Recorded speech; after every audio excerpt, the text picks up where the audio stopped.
Oke, selamat datang semuanya. Kali ini kita bakal kupas tuntas sesuatu yang jujur aja, fundamental banget, yaitu hubungan krusial antara manajemen sumber daya manusia, atau kita singkat aja MSDM, dengan kuat atau lemahnya sebuah lembaga pendidikan Islam. Kita akan lihat bareng-bareng gimana sih cara ngelola orang-orang di dalamnya itu jadi kunci utama buat mencetak generasi masa depan. Coba deh, pernah nggak Anda mikir, apa sih rahasia di balik sekolah atau madrasah yang keren banget, yang benar-benar unggul? Mungkin kita langsung kepikiran, oh kurikulumnya pasti canggih. Ternyata bukan cuma itu. Jawabannya ada di sesuatu yang lebih dalam, yaitu cara mereka mengelola orang-orang di dalamnya. Oke, langsung aja kita mulai dari dasarnya ya. Ada dua pilar utama nih, yang perlu banget kita pahami biar nyambung sama pembahasan kita ke depan. Nah, pilar yang pertama itu soal manajemen sumber daya manusia di dunia pendidikan Islam. Tapi ini bukan MSDM kayak di kantor-kantor biasa loh. Yang bikin beda itu, ini perpaduan unik antara profesionalisme, ya kita ngomongin soal efisiensi, target, semua itu, dengan spiritualitas. Jadi fokus utamanya itu ke pembentukan karakter dan sifat amanah. Dua sisi mata uang yang gak bisa dipisah. Pilar yang kedua tentu saja adalah lembaga pendidikannya sendiri. Dan tujuannya itu mulia banget. Bukan cuma sekedar pabrik ijazah ya, tapi tujuannya adalah membentuk manusia seutuhnya. Jadi outputnya itu bukan cuma orang yang pinter di atas kertas, tapi juga punya akhlak yang keren dan siap berkontribusi buat masyarakat. Sekarang, ayo kita ubah sedikit cara pandang kita. Sering kan kita mikir MSDM itu cuma urusan administrasi, ngurusin gaji, cuti, di balik meja gitu. Salah besar. Di sini, MSDM itu adalah jantung strategisnya. Dia yang memompa darah kehidupan ke seluruh bagian institusi. Kenapa begitu? Karena sumber daya manusianya itu aset paling berharga. Mereka itu bukan sekedar staf atau karyawan, bukan. Mereka itu penggerak utama kualitas belajar mengajar. Mereka juga yang membentuk budaya kerja yang jujur dan penuh integritas. Mereka yang jadi agen perubahan, yang mendorong inovasi. Dan yang paling penting, yang mereka inilah yang jadi garda terdepan. Jadi teladan yang menjaga ruh keislaman dari lembaga itu sendiri. Oke, jadi apa sih yang bikin MSDM dalam kacamata Islam ini beda banget? Nah, jawabannya ada di sebuah prinsip yang filosofis, tapi juga sangat-sangat praktis dan mendasar. Dan panduan ini bukan teori manajemen yang baru dibikin kemarin sore ya, bukan. Ini adalah prinsip abadi yang sudah teruji ribuan tahun, yang fungsinya itu kayak kompas. Kompas moral dan profesional buat mengelola manusia. Dan inilah dia prinsipnya. Satu ayat ini benar-benar jadi fondasi buat semuanya. Mulai dari cara merekrut orang, menyeleksi, sampai gimana cara memimpin di institusi Islam.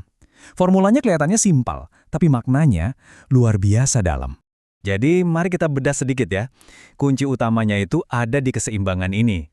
Di satu sisi ada al-qawi, yang artinya kuat. Ini ngomongin soal kompetensi, soal skill, soal kemampuan profesional. Pokoknya orang itu harus jago di bidangnya. Tapi itu baru setengah jalan. Ini nggak akan ada artinya tanpa sisi yang satu lagi, al-amin, yang artinya terpercaya. Nah, ini ngomongin soal integritas, kejujuran, akhlak yang kuat. Keduanya ini satu paket, nggak bisa dipisahin. Kedengarannya ideal banget kan? Tapi tentu saja, menerapkan prinsip ini di lapangan itu nggak gampang. Apalagi kalau kita lihat tantangan zaman sekarang yang, kompleks dan berubahnya cepet banget. Coba kita lihat. Lembaga pendidikan Islam sekarang ini dikeroyok dari berbagai sisi. Ada tuntutan transformasi digital, mau nggak mau harus melek teknologi. Ada kompetisi global, standar makin tinggi. Ada juga PR besar buat memastikan para guru itu profesionalismenya terjaga, terus update ilmu. Belum lagi tantangan dari dalam, yaitu dilema klasik antara mempertahankan budaya kekeluargaan yang hangat dengan tuntutan manajemen yang harus serba profesional dan terukur. Ini tarik-menarik yang nyata. Nah, melihat semua tantangan itu, pertanyaannya jadi makin krusial kan? Jadi, gimana caranya institusi-institusi ini bisa beradaptasi? Bukan cuma buat bertahan hidup loh, tapi untuk benar-benar tumbuh dan berkembang pesat. Gimana caranya? Nah, di bagian inilah kita akan coba lihat blueprint-nya, cetak biru buat membangun masa depan yang sukses dan relevan, yang tentunya dibangun di atas fondasi yang sudah kita bahas dari tadi. Oke. Jadi strateginya itu bisa kita pecah jadi 4 area utama. Yang pertama, tata kelolanya harus diperkuat, biar makin profesional dan akuntabel. Kedua, kualitas SDM-nya harus di-upgrade terus-menerus. Ingat kan, harus al-qawi sekaligus al-amin. Ketiga, programnya harus inovatif, biar gak ketinggalan zaman dan tetap relevan. Dan yang terakhir, penting banget, perluas jaringan dan kemitraan strategis, biar dampaknya bisa makin besar dan makin luas. Jadi kalau kita rangkum, visi besarnya itu jelas banget.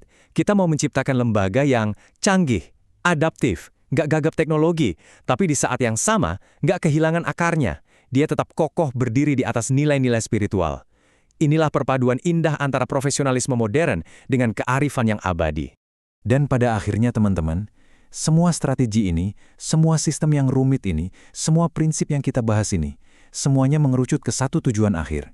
Cuma satu, yaitu melahirkan generasi baru yang nggak cuma pinter otaknya, tapi juga mulia akhlaknya. Generasi yang ilmunya tinggi dan karakternya luar biasa. Nah, ini membawa kita ke sebuah perenungan terakhir. Setelah kita tahu semua ini, pertanyaan pentingnya sekarang bukan lagi cuma buat para pakar atau pengelola sekolah. Pertanyaannya sekarang untuk kita semua, untuk Anda, untuk saya, apa sih peran yang bisa kita mainkan dalam ikut membentuk masa depan pendidikan yang kita cita-citakan ini?